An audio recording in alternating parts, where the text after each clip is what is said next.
Hi everyone, so welcome to Investing for Value. So today I've got a stock on demand. This is Microsoft Corporation, or as we know it, Microsoft, going by a ticker symbol MSFT. So current price is $153 and it has a valuation of $1.169 trillion. So this is one of the few companies that have joined the $1 trillion club. And the question is this inflated or is this justified? So if we look at like the PE ratio, you'll normally a quick glance of a PE ratio gives you a fair idea of how a company is valued. And in terms of its price to earnings, 26 isn't that high, but we have to see, is it justified, right? So if we go to like this chart, like this here, and we look at the net profits actually be growing very well. Like apart from like 2017, 2018, when it decreased by 35%, from 2018 to 2019, it increased by 136%. So that's kind of showing, apart from just a little blip in that year, the prior year of that, the last year was actually really good with close to 40 billion in net profit. The question is, can they continue this trend? So we look at the latest quarter that was released. Revenue was up 14% for a company this size, which in a sense we kind of feel like they're quite saturated in the products they're offering. They're actually growing their product line quite well. Because apart from like Microsoft Office, Microsoft, Windows and all that, they're also offering other services like cloud services, which are doing really well. And this is leading to net income growing by 38% on an accounting basis or 36% on a non-accounting basis, which is incredibly good. Like, remember, I like to look at revenue and I go like, if your net profit is growing a lot quicker than your revenue, it shows you have really good margins, and this is showing Microsoft has really good margins. And as we expect with software generally you have great margins. So we can kind of see, yeah, like things are looking pretty good. Last year they performed really well, and this year they're also performing really well. So we look at in terms of the revenue, if we look at business processes, like those, that was up 17%. This includes Office commercial products and so on. LinkedIn revenue increased 24%. So that's kind of like a genius of Microsoft that they brought LinkedIn and are really managing to really commercialize it in the right way. We also look at intelligent cloud, that's up 27% to close to 12 billion. We look at revenue, like mind you, this is for the quarter, not this is not a full year report. So just so you've got the numbers in relative perspective. But you can see the growth rates. The one thing I'm focused on is the growth rates, because we're seeing like this company performing really well in terms of revenue growth and also even better in terms of net profit. And if they can continue this growth, it really translates to the net profit in a really big way. So when we look at this and we go, okay, net profit's growing extremely well. And if we look at revenue in the last couple of years have been doing pretty good. Like its last 2 years are very nice, consistent 14%. And then if we look at quarter one here, and we go their revenue, quarter two for this year, which was ended in January 29th. So we can see that it also grew by 14%. So they've been very consistent with this 14% growth. If it slows down to like 12 or even 10%, it's not necessarily that big of a problem, because the one thing they're showing is they earn incredible margins. Like when your revenue goes up by 14%, but your net profit goes up by like 38%, that's showing you have some incredible margins.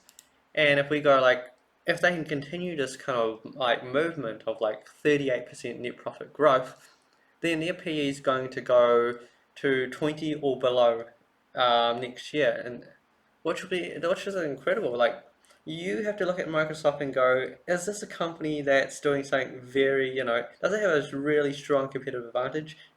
Absolutely.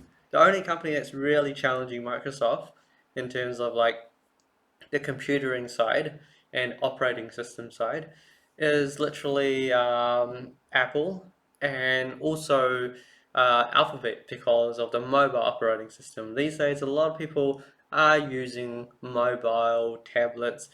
Some people don't even have computers these days, which is kind of strange when you think about it. But they don't need it. They're very happy with these large screens that, they don't need a keyboard. They're very happy just using touch all the time. And yeah, like I think that's quite fine, but Microsoft is really showing that they are controlling the space in terms of the computing area and also the cloud. Like apart from like Amazon, who happens to be, very dominant in the cloud space, Microsoft is really holding their own. And you've got a CEO, Satya Nadella, who's also performing really well. Like ever since he's taken the helm of this company, you can see like this is the last 5 years of it of Microsoft, and it's basically a straight line upwards. It's that's how incredible the performance has been for this company.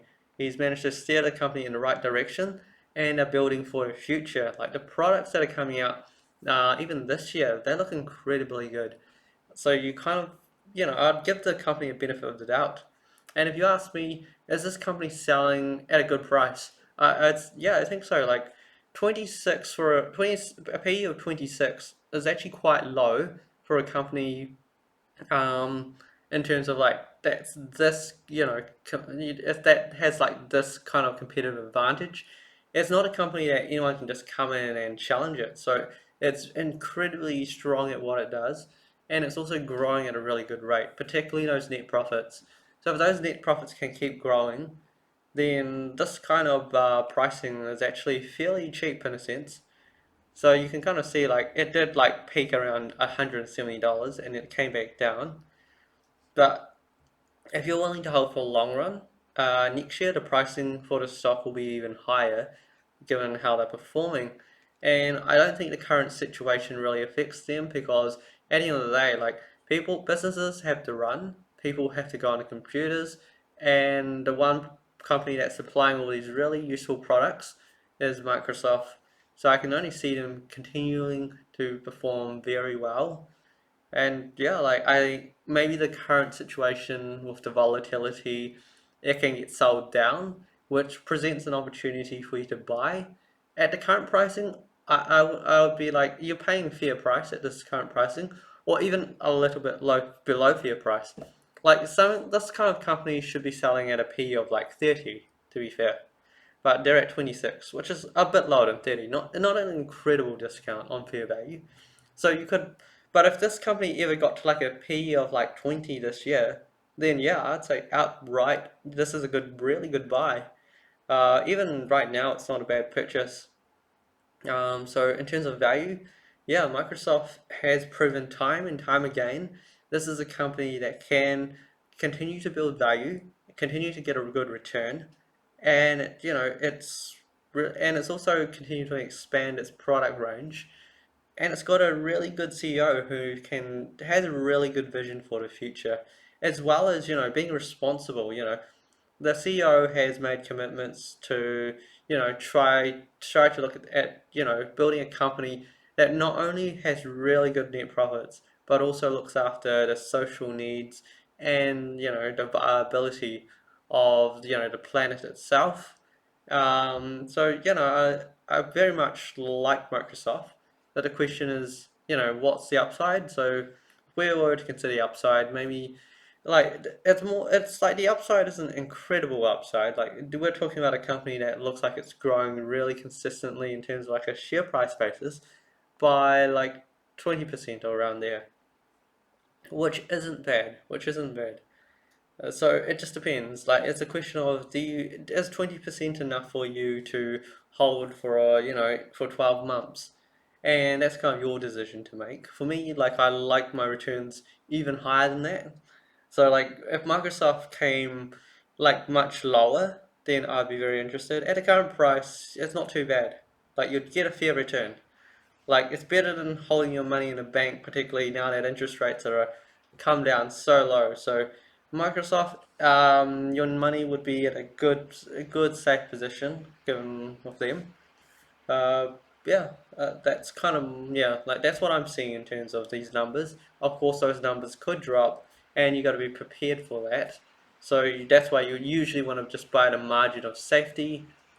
Like current pricing is not bad. I think you will be presented with an opportunity as markets come down even further. You will be able to buy it at a cheaper pricing, given by how things are. That's what I'm seeing anyway. And that's my opinion. Of course, your opinion could be different, and that's very fair as well. I'm always interested to hear what you think. So always comment below what you think, or any companies you want me to look at, just comment below, and when I've got the time, I'm very happy to look at those. Until then, make sure you're holding a bit of cash in today's market, because it's going to be very beneficial as things do come down. But in terms of this company, this is a company I feel like you can buy some right now if you really, really wanted to. You don't have to. You can always wait for it to come down in price. But I don't want you to buy a full position yet. I want, even if you buy, only buy a little bit, and then just buy more as the price comes down. Because like at the end of the day, this is a very good company in what it does. It will continue to be very relevant going into the future. Yeah, and I think you'll be in a you'll get a good decent return out of this. Yeah, until then, good luck investing, everyone.